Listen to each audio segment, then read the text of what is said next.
Pokemon TCG Pocket, I feel, represents a terrifying new stage in the evolution of mobile games. It is actually more generous and less scummy and stingy than usual, but in such a way that kind of lures you into a false sense of security and makes you forget that you are still being psychologically manipulated into spending money on PNGs, tricked into believing that you are playing a game, you are spending money on a game when you're not.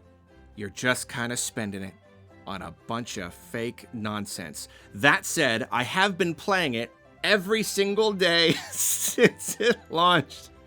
I can't make a video on how awful I think it is because too busy playing it. It's great fun. It's a great app. The point is, though, we'll return back to the cynicism. We'll circle around back to it in a minute here. But basically, Pokemon Company, they released the thing and it didn't have all of its features ready. And so we knew from the beginning that they would be introducing some sort of trading feature. And then they announced and then later implemented this trading feature.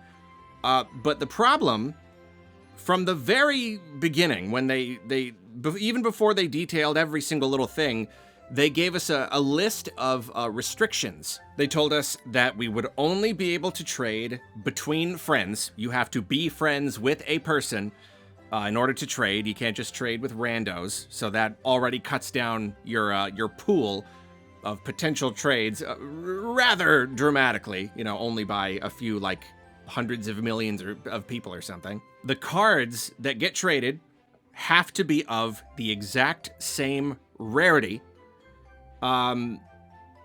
Really big limitation on what can be traded. You can only trade rarities of 1 star and below. So you can trade all of the diamond rarities and 1 star, but not above 1 star. So you can't trade like the big full immersive art cards and whatnot. And then we knew that you were going to have to consume some sort of item in order to trade. And now that it's come out, we have some more clear details. Now we know exactly what items need to be consumed, and people are just really they're really feeling these limitations. It seems that it's a bit of a problem. I mean, I kind of figured the items consumed to trade thing, I didn't think it was going to be that big of a deal, because the idea from, the idea allegedly from the perspective of the Pokemon Company is that we put these restrictions on trading in order to discourage opening up just a massive market of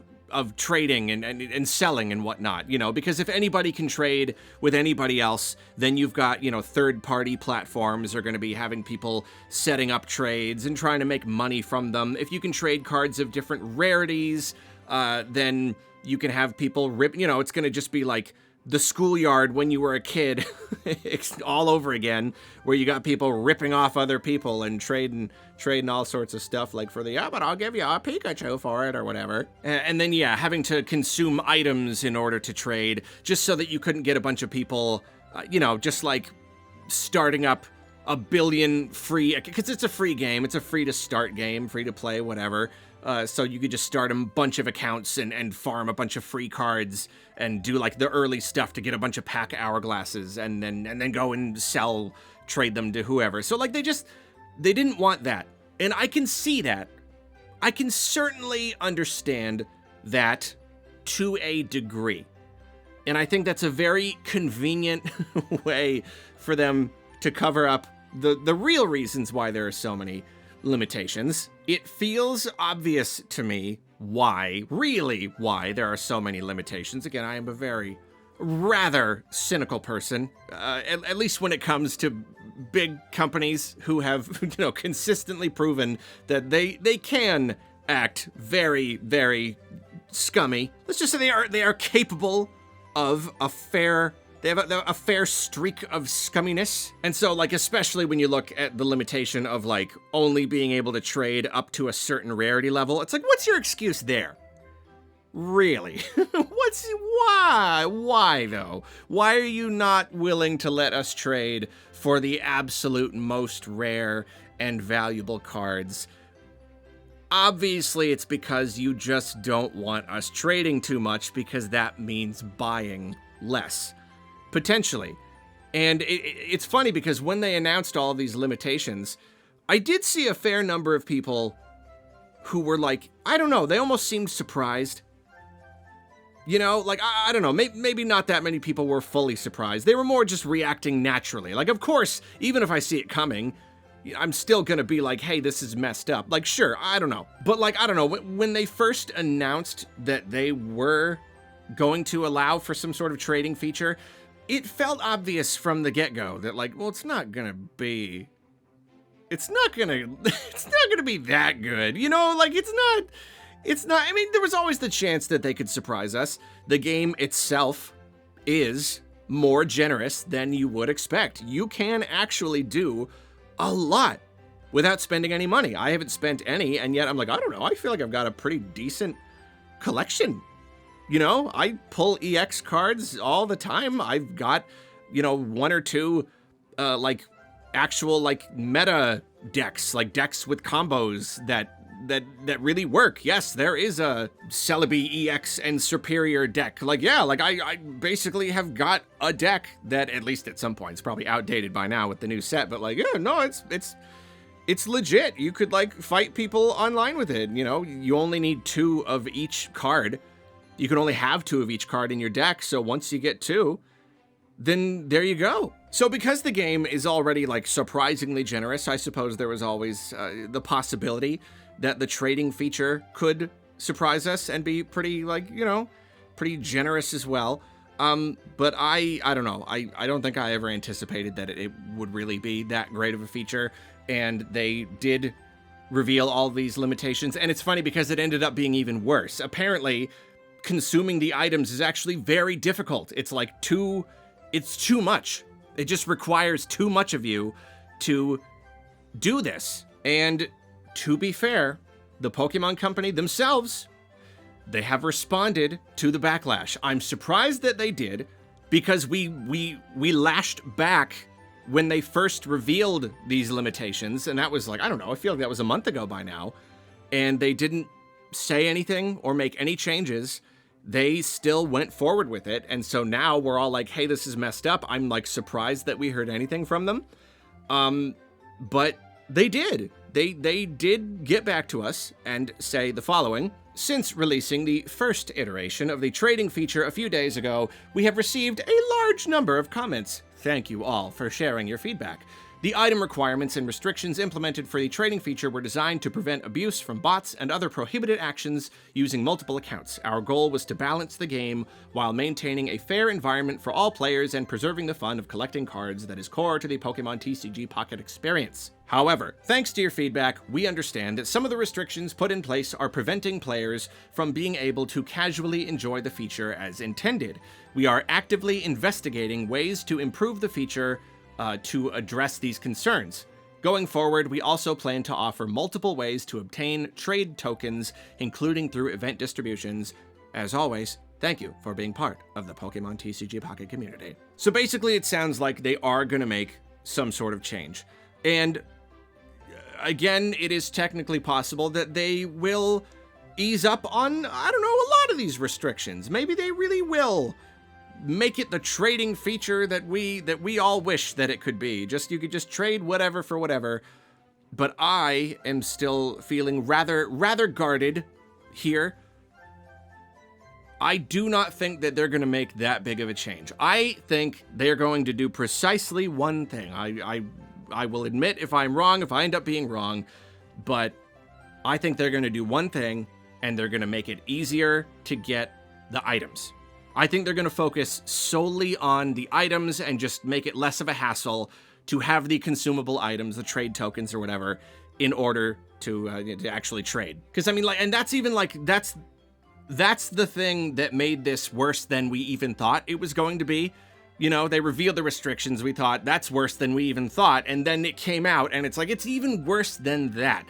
And they reference it specifically here. I think that they are going to focus on that as the major point of contention and ease up on that so that they can still have the restrictions and so they can, you know, do as they said. It is true. Some of these limitations, they do help to fight, you know, against bots and people using multiple accounts and third-party reselling and blah, blah, blah.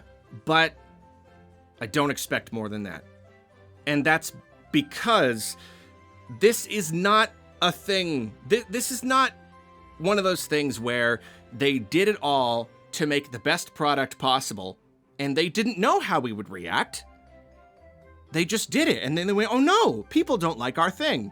We'd better change it. That's not what's happening here. It's possible that they didn't expect this level of backlash. It could be. I think companies often do unpopular things, knowing that we're not going to like it, but they gauge how bad the backlash is. If it's too bad, okay, maybe we'll step it back a little bit.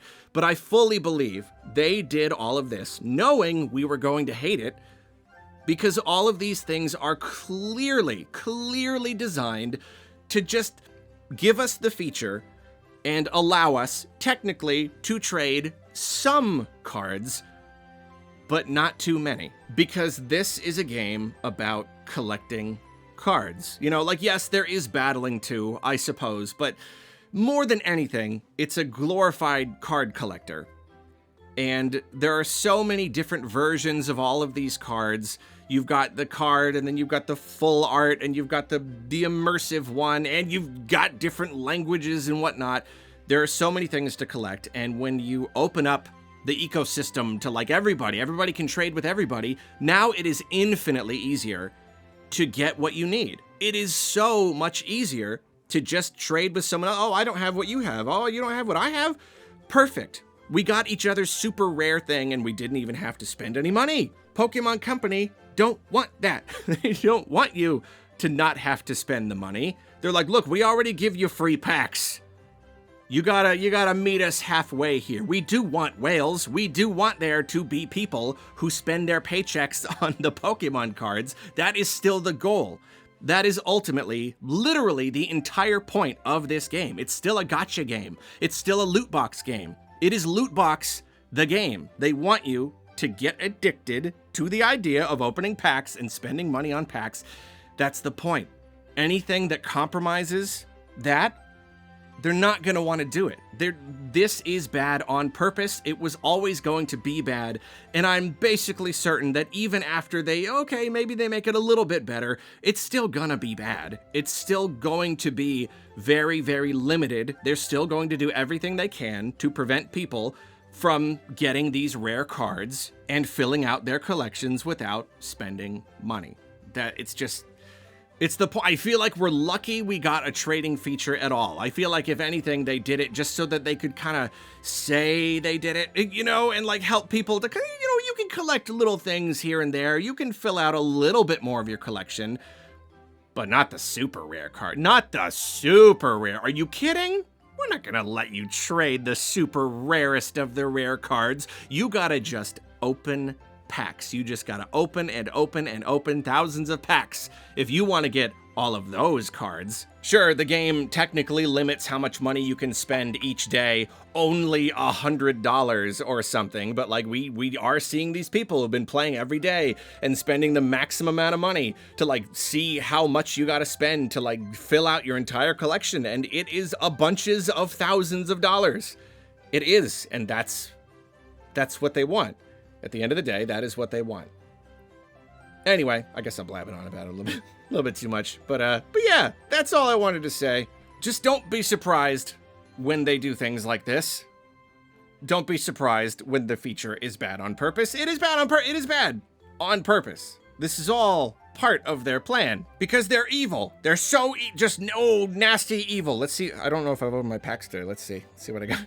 Hold on. Oh yeah. Here we go. Give me that sweet, sweet Pokemon. What do I got? Can I do one? Hold on. Oh yeah, I can open a pack. Here we go. I'm gonna do Palkia. See what I get. If it's a good card, I take back everything. Pokemon Company is great. Wormadam, Starly, that's new. Wash Rotom, Magneton. Magneton's cool. Shieldon. Oh, man. Okay. Nah, Pokemon Company stinks. They're evil. Evil! What about the Wonder Pick? Do I have any tokens left? Let me see. Hold on. Nah, I don't have enough Wonder tokens. I can't Wonder Pick yet. Oh, darn you, Pokemon! Exploiting the... Whatever.